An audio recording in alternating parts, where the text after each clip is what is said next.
More than 9 million Canadians hold citizenship by birth or through naturalization, but in 2025, a dramatic rule change could shake their very sense of security.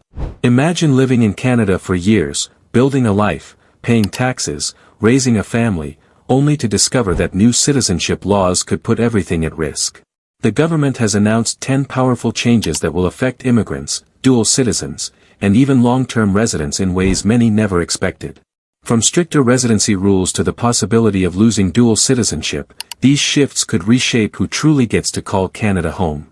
Which of these rules could affect you, or someone you love? The answers may surprise you. Number 10, higher fees and costs.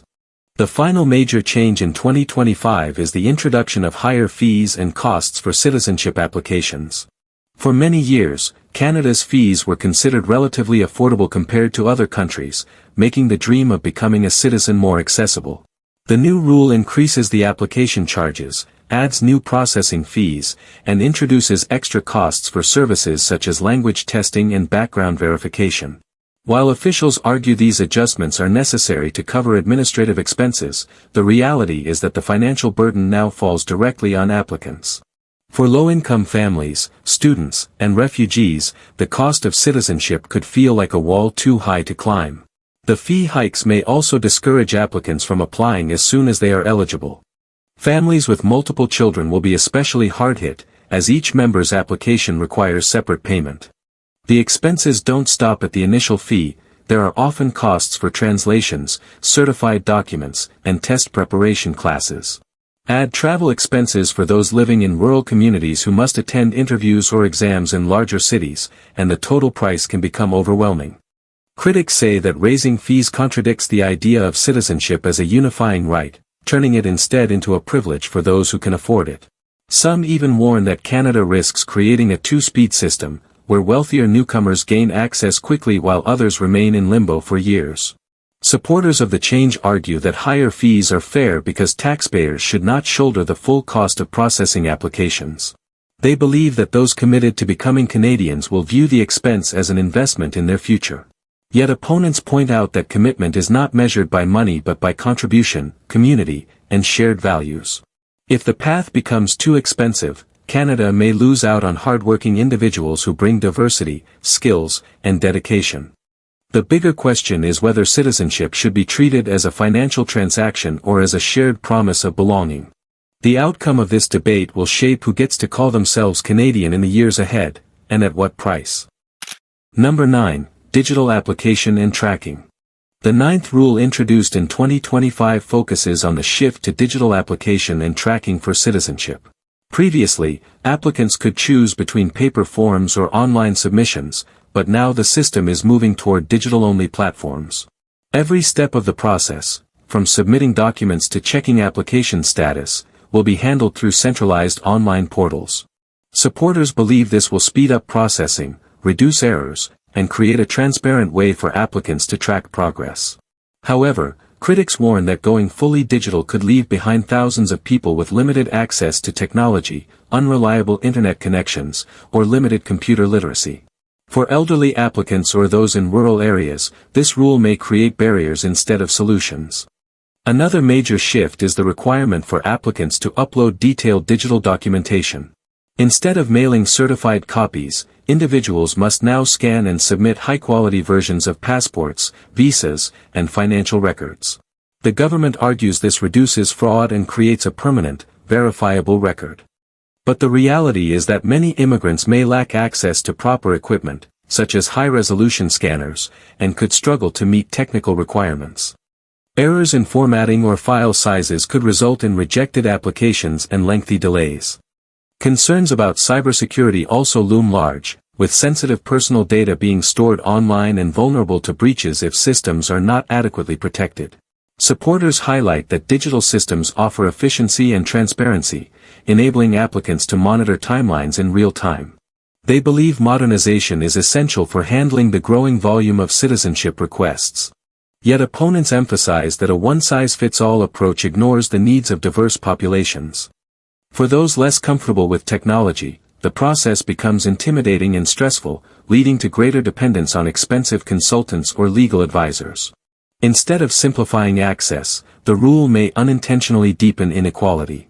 The bigger question is whether innovation should prioritize convenience for the system or accessibility for the people it serves. A digital pathway could indeed streamline the future of Canadian citizenship, but only if it ensures that no one is left behind in the transition. Number 8. Family sponsorship tightening. The eighth change causing widespread discussion in 2025 is the tightening of family sponsorship rules. Canada has long prided itself on family reunification, allowing citizens and permanent residents to sponsor loved ones such as spouses, children, parents, and sometimes even grandparents. The new rule makes that process harder, raising the bar for financial responsibility and introducing stricter eligibility criteria. Sponsors will now need to show stronger proof of income stability, longer records of employment, and in some cases, larger financial commitments. While the government argues that these measures prevent strain on public resources, critics say they risk tearing families apart by keeping loved ones separated across borders. These changes particularly affect newcomers who are still establishing themselves financially. International students, recent graduates, and refugees rebuilding their lives may not meet the higher thresholds, even if they have the strongest intentions of supporting family members. The timelines for sponsorship are also expected to grow, as stricter verification means more background checks, more paperwork, and longer delays. In practice, this could mean spouses waiting years before joining partners, or children spending extended periods away from parents. The emotional toll of these separations cannot be measured in documents or numbers.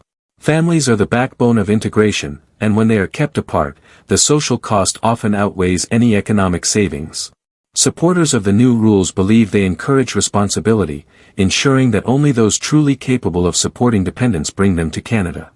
They argue this protects the country's healthcare and welfare systems from being overwhelmed. Yet, opponents stress that family support itself is one of the strongest drivers of economic success for immigrants. When families are united, individuals are more likely to thrive at work, contribute to communities, and establish long-term stability. By raising the bar too high, Canada risks undermining the very foundation of settlement. The real question is whether citizenship should be about building lives together, or about creating barriers that keep families apart. For many, the heart of Canadian values has always been inclusion, and this new rule puts that principle to the test. Number 7. Revocation of citizenship. The seventh change creating concern in 2025 is the expanded power of revocation of citizenship. Under previous laws, citizenship could only be revoked in extreme cases of fraud, misrepresentation, or links to terrorism. The new rule broadens these conditions, giving the government greater authority to strip status if they believe someone obtained citizenship unfairly or has engaged in behavior deemed a threat to the country. While supporters argue this protects the integrity of Canadian citizenship, critics worry that it introduces uncertainty for people who thought their journey was complete. Imagine carrying a Canadian passport for years, only to receive a notice questioning your eligibility due to an old technical error. For thousands of naturalized citizens, this rule introduces a shadow of fear. One of the most controversial aspects is the vagueness of the new standards. Fraud may now include errors on applications, missing documents, or misunderstandings in legal paperwork. For many immigrants, the process is already overwhelming, with forms spanning multiple pages and instructions filled with legal terms. Small mistakes, such as mismatched dates or incorrect translations, could be seen as deliberate dishonesty. Investigations are also expected to involve retrospective reviews, meaning people who became citizens years ago could still face scrutiny today. The thought that citizenship is no longer fully permanent undermines the sense of stability many sought in Canada. Supporters of the policy emphasize that revocation is necessary to ensure fairness for those who followed the rules honestly. They believe it sends a strong message that Canadian citizenship is earned, not given lightly. Yet opponents warn that giving the government expanded power without stronger appeal processes risks abuse and wrongful decisions. Families could be torn apart if one parent's citizenship is revoked, creating cascading consequences for children and dependents. For refugees who fled unstable regimes, the possibility of losing Canadian protection is particularly frightening. This raises a difficult question: does revoking citizenship truly safeguard national trust, or does it weaken it by making even long-term citizens feel insecure about their place in the country they call home? Number 6. Economic contribution requirement. The sixth major change in 2025 is the economic contribution requirement. This rule ties the path to citizenship more closely to an applicant's financial activity, such as tax filings, proof of stable employment, or evidence of running a business in Canada. On the surface, it might sound reasonable. After all, contributing to the economy is often seen as a sign of commitment. However, the impact of this change is far-reaching. Applicants who are students, stay-at-home parents, or caregivers may struggle to provide the required documentation even though they actively contribute to Canadian society in non-financial ways. By placing too much emphasis on dollars and cents, this rule risks excluding people who already play vital roles in their communities. The policy is also expected to introduce stricter verification of tax records. For many newcomers, the Canadian tax system is already complicated, and small filing mistakes could now carry serious consequences for citizenship applications. Temporary workers who move between contracts or families relying on one income may face difficulties proving consistent financial stability. For refugees and humanitarian applicants, the burden is even greater, as they often spend years rebuilding their lives before reaching steady employment. Critics argue that these requirements create a barrier tilted in favor of wealthier immigrants while pushing vulnerable groups further to the margins. The rule could also delay the timeline for thousands who must now prove multiple years of documented contributions. Supporters say the change ensures that new citizens are not just residents but active participants in Canada's economy. They believe that tying citizenship to contribution strengthens national growth and ensures fairness for taxpayers. Yet, opponents warn this view is too narrow, failing to recognize unpaid but essential roles like raising children, caring for elders, and volunteering in communities. By valuing only economic output, the policy risks creating a definition of citizenship that ignores the human side of contribution. The heart of the debate is clear: should citizenship be earned primarily through financial proof, or should it remain a broader reflection of belonging, responsibility, and shared values? The answer will determine how inclusive the Canadian identity truly becomes.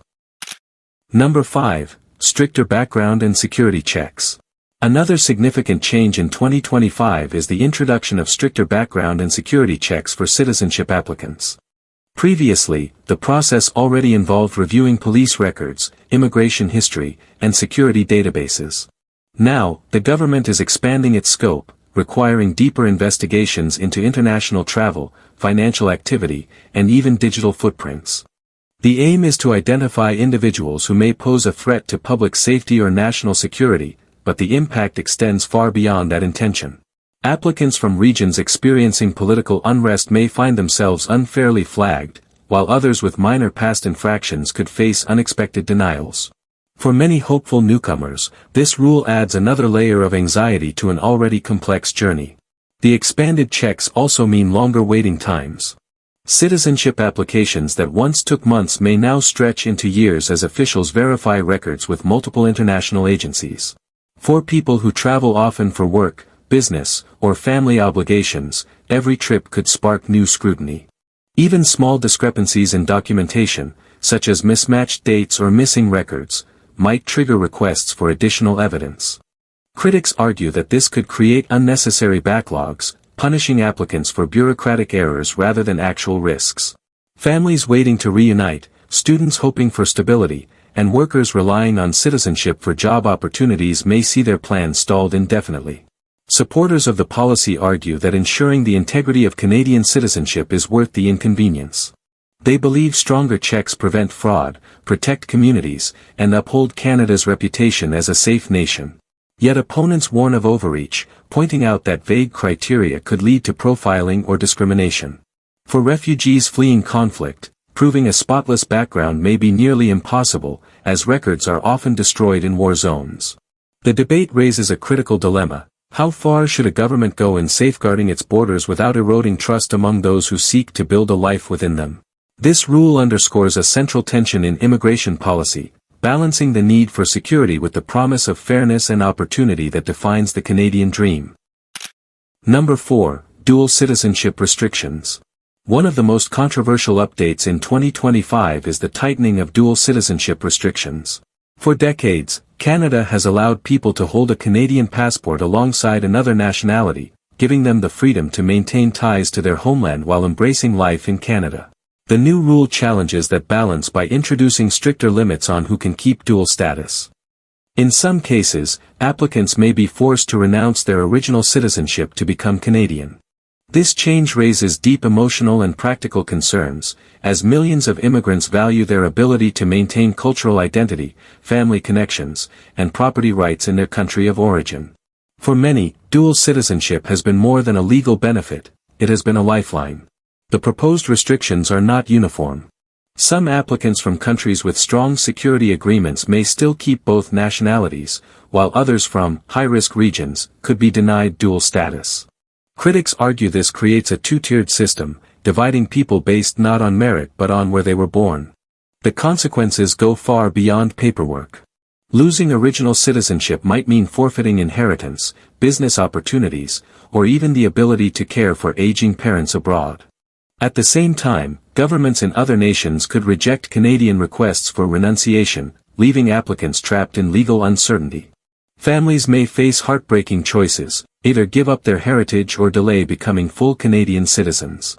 Supporters defend the rule as a way to strengthen loyalty and reduce the risk of conflicts of interest, particularly in sensitive areas such as national security and political participation.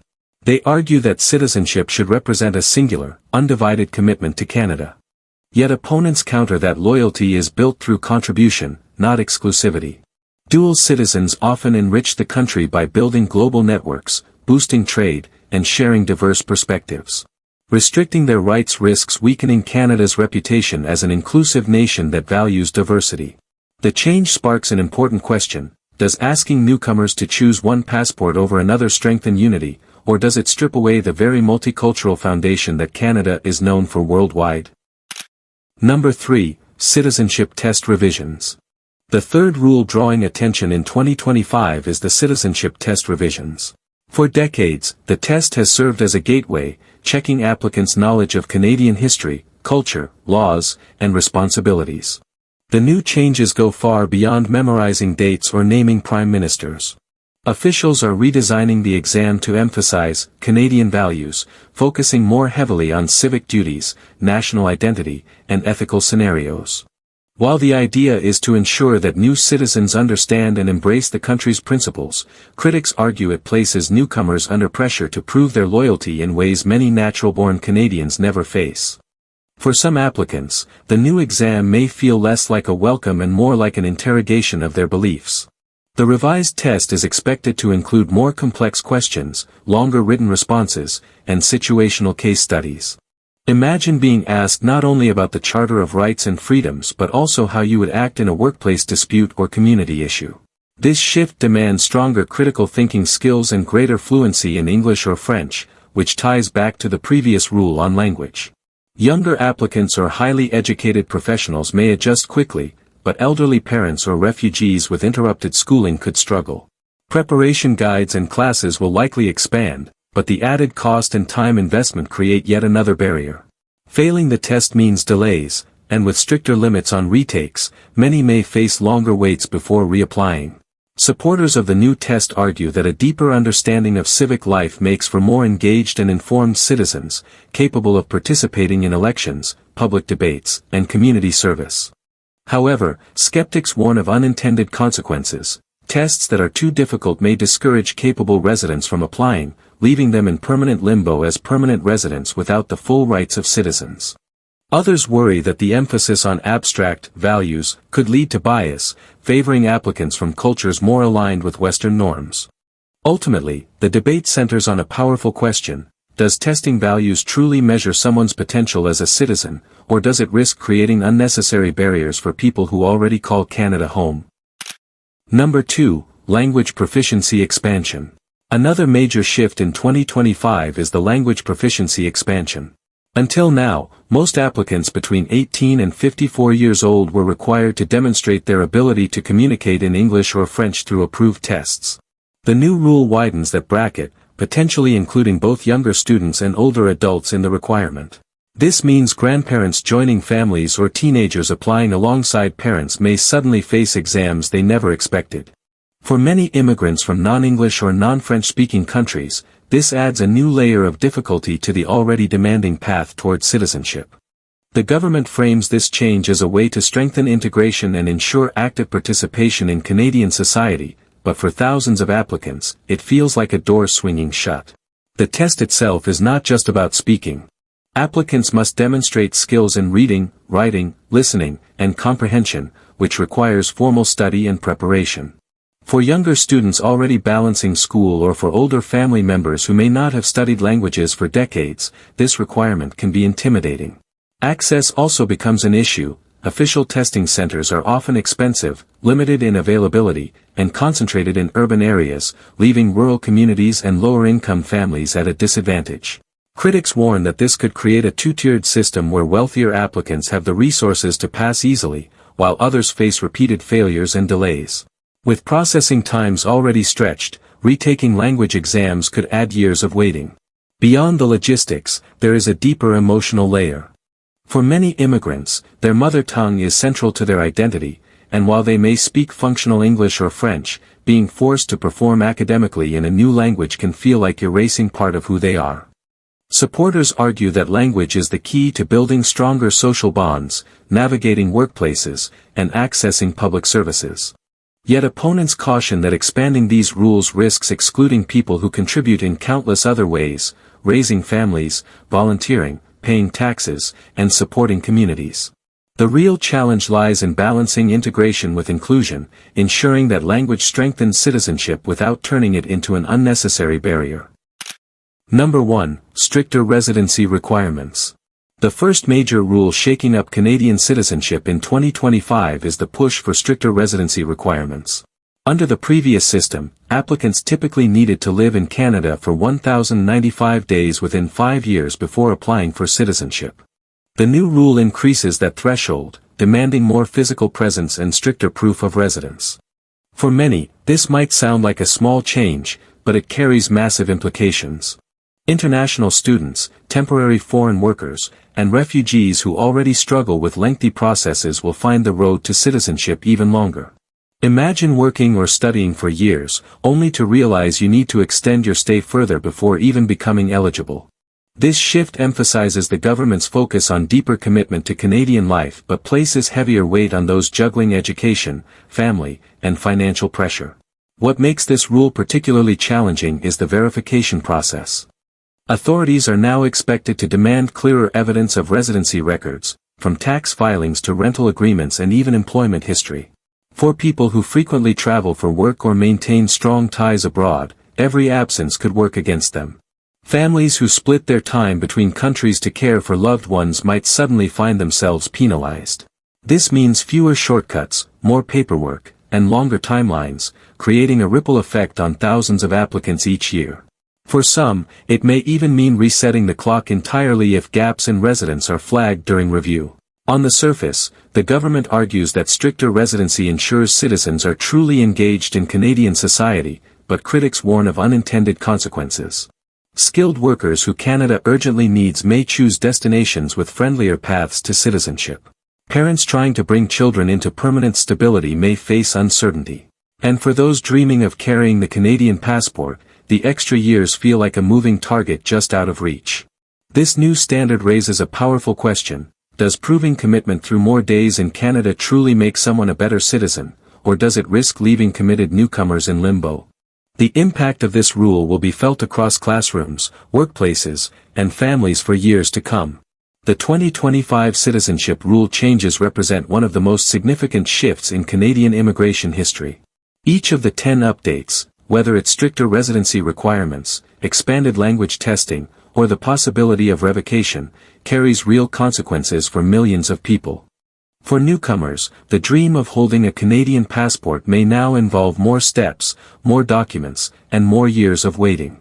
For long-term residents, the uncertainty of these rules raises difficult questions about identity, belonging, and stability. Supporters argue that the reforms strengthen national security, ensure fairness, and protect Canadian values. Yet critics warn they risk creating barriers that could divide families, discourage skilled workers, and make citizenship feel less like a right and more like a privilege reserved for the few. What is clear is that these rules are about more than paperwork. They are about what it means to truly belong in Canada, how inclusion is defined, and who gets to share in the promise of a better future. Whether these changes will create a stronger nation, or a more divided one, remains to be seen. But one thing is certain, the impact will echo across generations. Which of these new rules do you believe is the fairest, or the most unfair? Share your thoughts below, we'd love to hear your perspective. And if you want deeper insights, check out our previous video for more on Canada's immigration changes. We put a lot of effort into creating these videos, so please support us by subscribing. It's just one click, but it means the world to us.